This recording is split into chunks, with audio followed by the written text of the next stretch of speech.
Hello, hello, everybody. Hello, gravitrons. I'm more gravity. Let's play chess.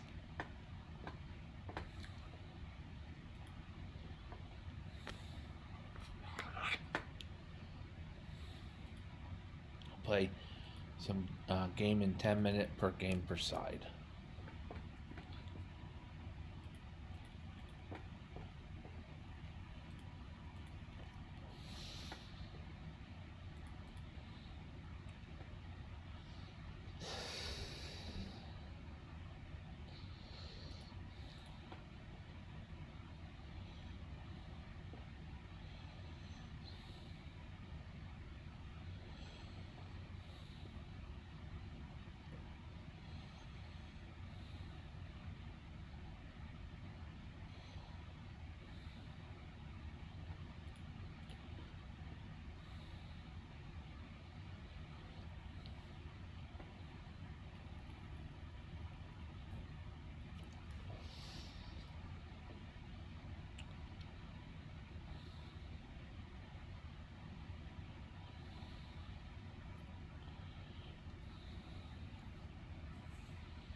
Okay.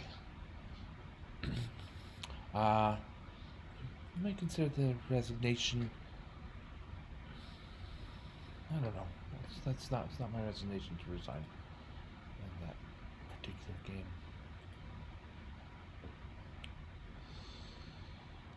We'll review these last two games. The first of which, sorry, and well, actually, the first and second of which had a ending on the same theme. The two rooks on my opponent's, uh, in one case 7th, in one case 2nd rank. So this is the game. This is the game that just finished. And now let's play this out against computer.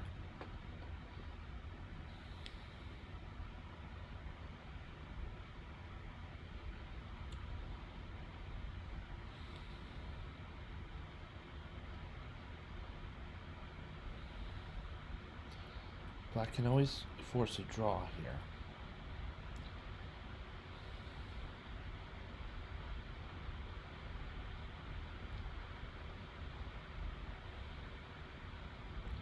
But I also like rook takes b2. So my candidate moves are rook to g2 check, king to h1,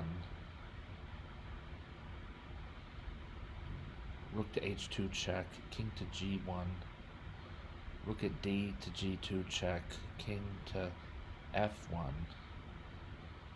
And then maybe we're playing there rook takes g3, and we have a position it's hard to predict what white's next move will be, but with a restricted king and the potential for stacking rooks on the second, to restacking rooks on the second rank,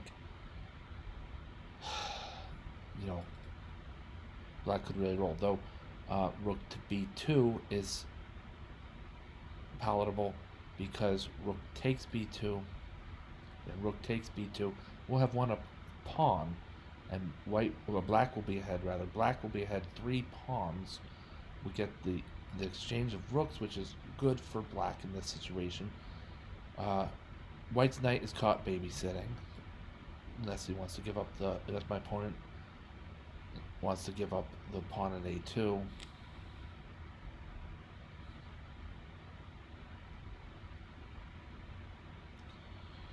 And it's not clear. Maybe black could threaten with rook c2, threaten the pawn at c3. If rook to e3 to protect, then we're not threatening the pawn at c3, but rather capturing the knight at c1 with check. They're both really good moves. Let's try rook to g2 check first. So the computer considers this the best move. Now the question is how to follow up. I could sort of push the king back towards the center.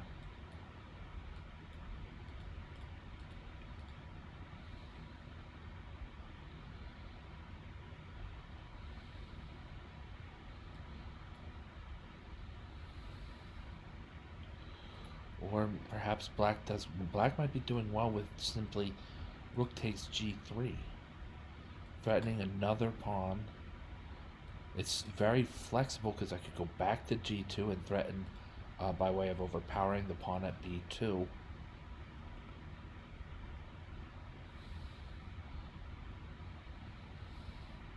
There's ways that black could stack vertically, and not right away, but at some point maybe force action right here. We're almost there against white's king. There is no forced mate. The progress bar and I agree there's no forced checkmate here for black, but there's a number of very tempting options. I'm going to play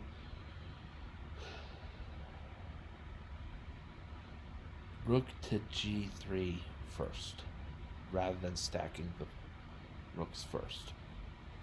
So now my opponent comes off. He wants to move black's rook at g2.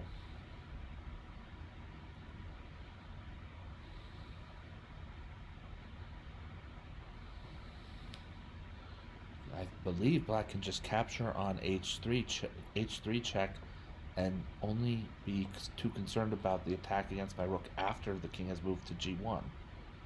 Right, I think this is the move.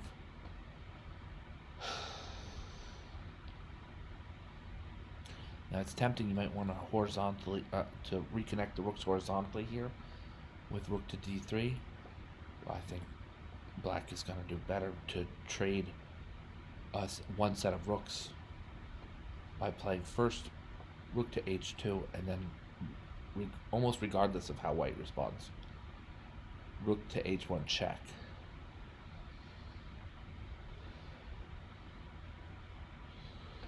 Then we're gonna levy this check on g2 because once I capture on d1, the recapture leaves the b2 pawn undefended, though we also have a pawn of our own undefended. That's just tough because defending it is not in our best interest right now.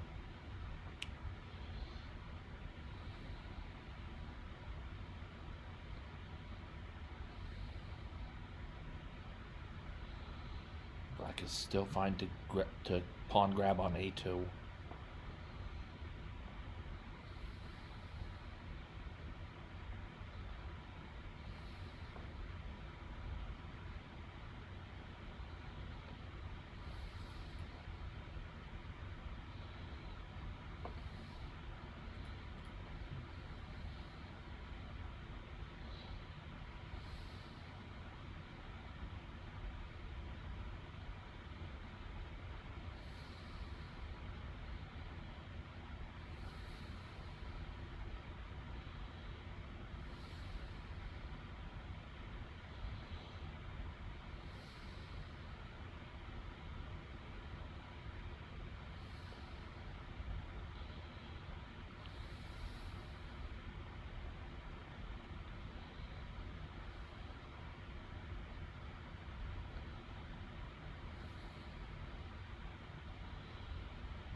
I think this is a playable mistake.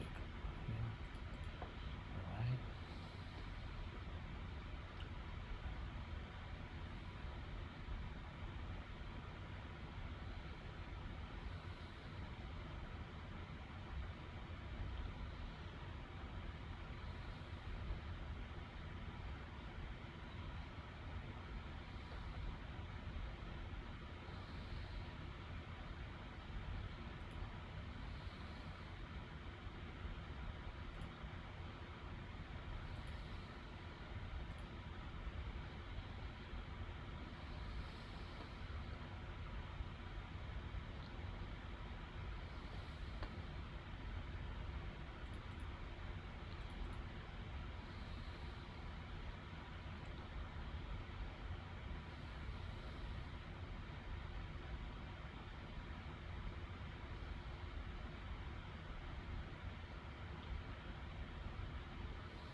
the sea pawn promotes.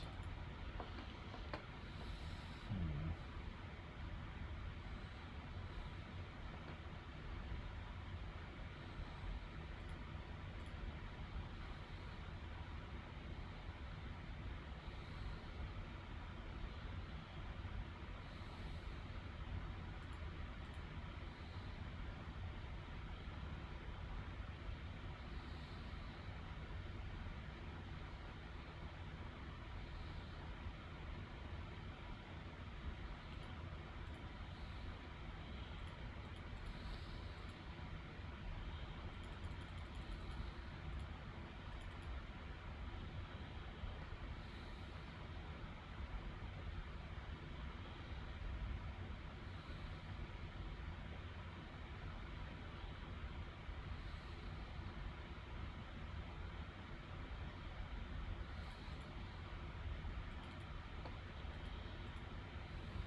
Complicated end game. Let's see. I'll use a hint. Mostly for a matter of time, I'd say.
Alright.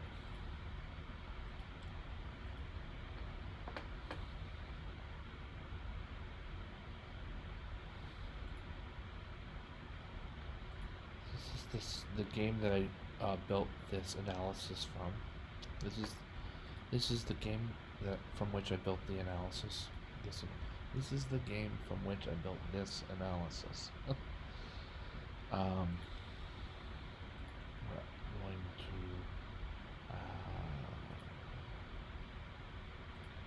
to review it with the analysis to see how accurate this is. Accurate enough just here. How cool would it be if it gains some accuracy by playing out to checkmate?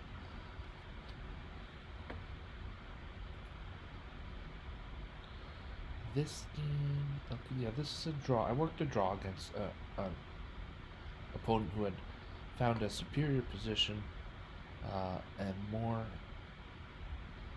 material, and I worked this double rook draw. As we're here with white to move. And the progress bar knows it's even, but that's because let's just put that out of our minds right now. I think as soon as what back here I'm playing rook to b7 check, and I know I have the draw.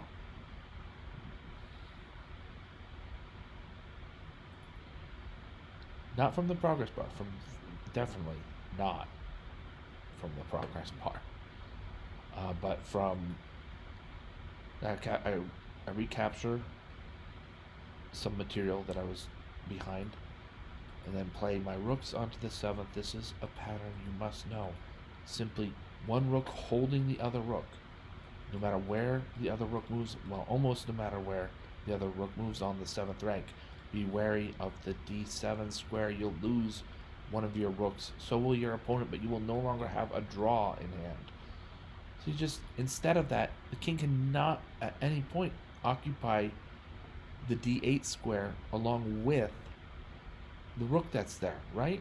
So let's say we're just gonna set our minds to it, and you can do it with a white rook at e7 continuously. Is always got the other rook's back, no matter where the other rook travels along the 7th rank. The rook at e7 has his back, and so white can check. Oh well, of course. Then I did it. This is an equally palatable way to do this. So I move the other rook in instead. That's fine, but let's create a alternate where I just use this rook just over and over.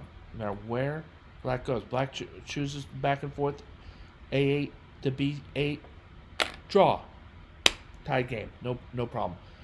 Black chooses to go from b8 to c8, more checks, then back to b8, then a8. This too will become a draw. No problem. You just check and check and check. Now the one thing is, what if white had a queen on f2? Yeah, okay, there's this check on a2. I could lose my queen, but I also get my opponent's rook. Then don't do the draw. You're gonna win. You have a massive amount of extra force against your opponent. So if you're gonna do this double rook draw, know that your position is either dead equal with your opponent's, or slightly worse, or a lot worse. Okay, but if you have like an extra queen here on f2, and then you sort of found either your bishop's still on b1, or sorry, your bishop's still on c1 or something, then don't do this draw. That goes for all draws of repetition. You're not forced to do draws of repetition. Well, sometimes you are. Sometimes the side that's defending is forced to do a draw of repetition. There's usually, let's say, a little more, taking a step back here, there's usually one side that doesn't have to do the draw of repetition. Usually. I think that's actually a good question. Can it ever be forced by force by force? Anyway, so this is how I worked a draw where I'm clearly worse. My opponent has three more pawns than I do, and my king's out in the open. Okay. Now that was that game. and we wanted to take a look at uh, this game, right? This was a different. Uh-oh. Was this a different game?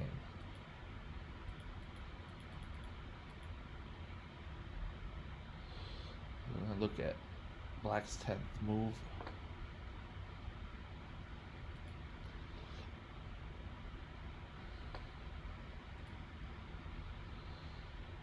This is the same game. Okay. Well,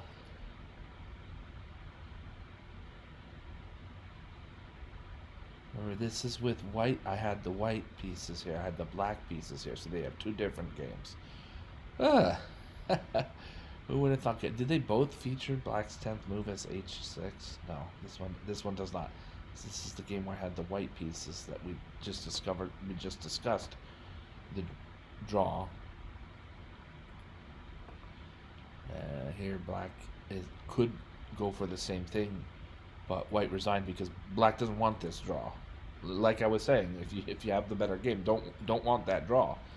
I have two extra pawns, a safe king, active rooks, a centralized knight, and like more central pawns than you can shake a stick at.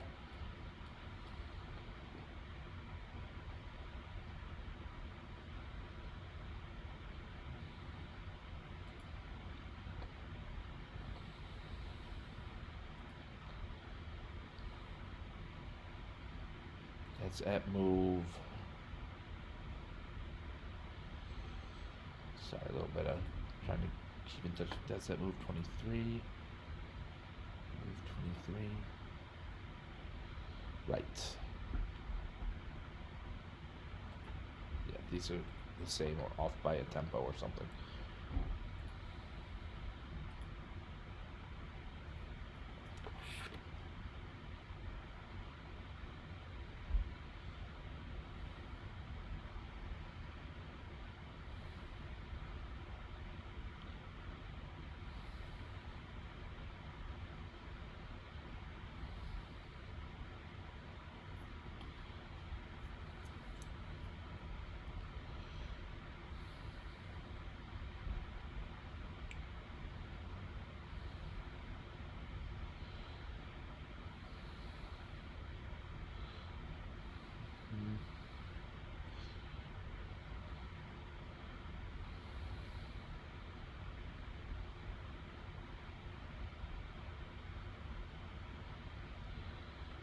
White just simply loses too many pawns.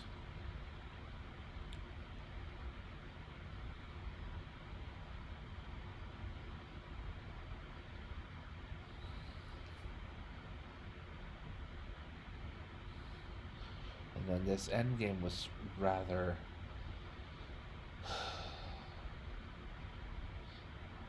let's go back. We'll go to here. We'll practice from here.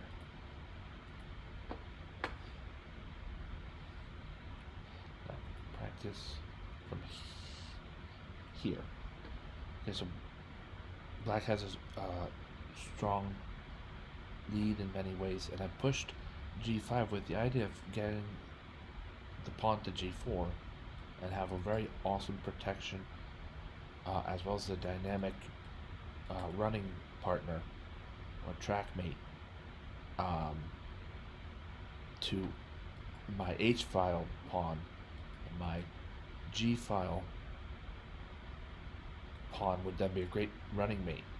And this h-file pawn has lost his edge. He's taken to potato chips or something, but he just needs a real good rousing cheer and some encouragement, and he'll be on h2 or h1 or whichever makes getting back to chess, whichever one, promoting whichever one makes the most sense. That's a great idea, but it's not the best idea. It's not the best idea for Black. Remember, when I played rook to g2, this is going to be called an inaccuracy. Well, before it was called an inaccuracy. Now it's not. What can you do? I think another option, though, getting back to what my point was going to be, pawn to h2 now creates this tension here. It's long-lasting tension. It's hard for White to free himself from scaring down the h2 pawn for we don't know what kind of tactics might permit a promotion on h1.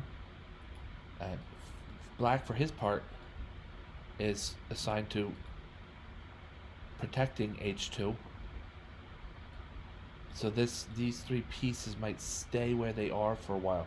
Then white has the idea of how is he going to deal with this looming threat. I think white might play here best. King to f3, king to g3.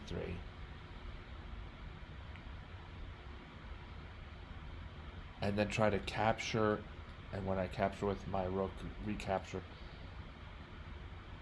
But then there's, black then has all these pawns here to push and summon. Some are isolated and passed pawns.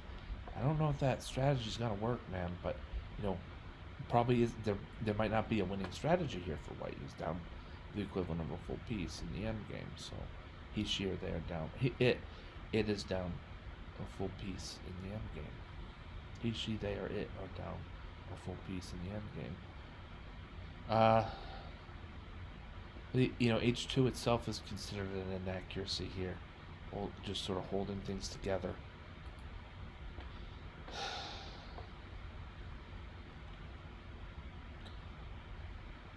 So instead of h2, maybe we would try a5. Sooner or later we're going to stumble on best move, so let's just do it here. Rook to g2. Now I have to admit, I wondered about this. The idea should probably be rook to h2, then h3 to g3 check, rook to g2, and then rook to g3 check isn't the way. But if you push to h2, this to me is a lot similar to having the rook on a2. Why? Because rook to g1, offering the trade of rooks, still doesn't make sense for black. White can still capture on h2, avoid the rook trade. Of course, if white trades rooks, then you capture on g1 while promoting. And wouldn't that be nice? But I'm not sure why rook to g2 is all that great that the computer suggests here, except checks along the g file or some kind of way that the rook now plays more naturally into other parts of the position, other than this rectangle.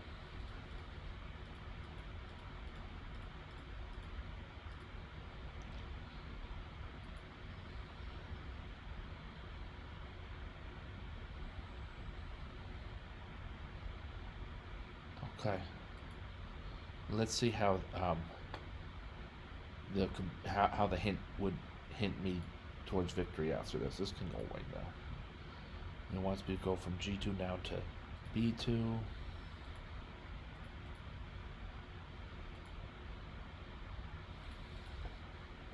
flank working. Threaten again. Now that the king has committed himself to trying to attack to attacking the g2 pawn, this puts the white's c3 pawn at more danger.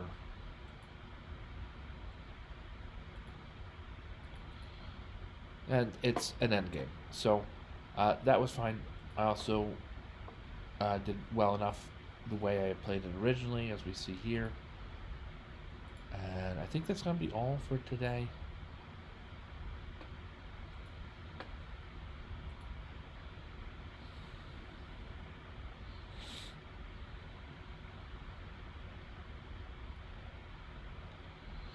I'll let you all know.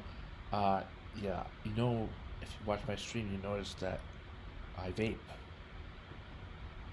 And I just let my viewers know that I'm vaping. You may have noticed also that I vape a lot less than I used to.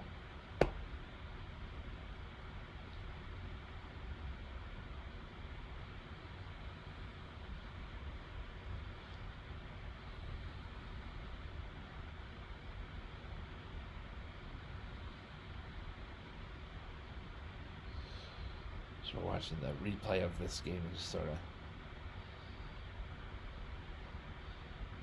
I like the flexibility I showed to choose to hunt pawns instead of go for a draw or trade rooks before I, really got to turn the dagger in all the way. And hunting pawns, that just leads to a better end game. Right there, the rooks trade on g2. I thought maybe white had better options there. This is now the computer playing white at this point. My pawn has resigned on move 23, I believe.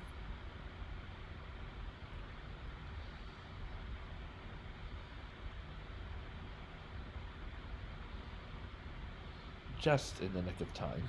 I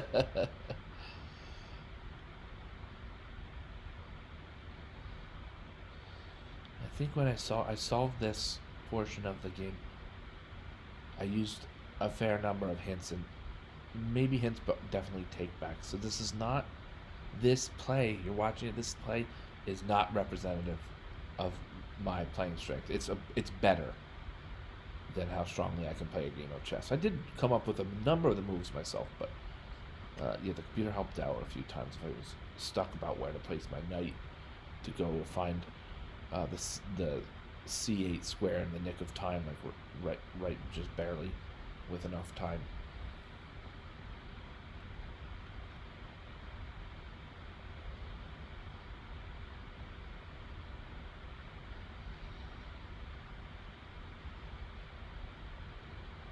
All right.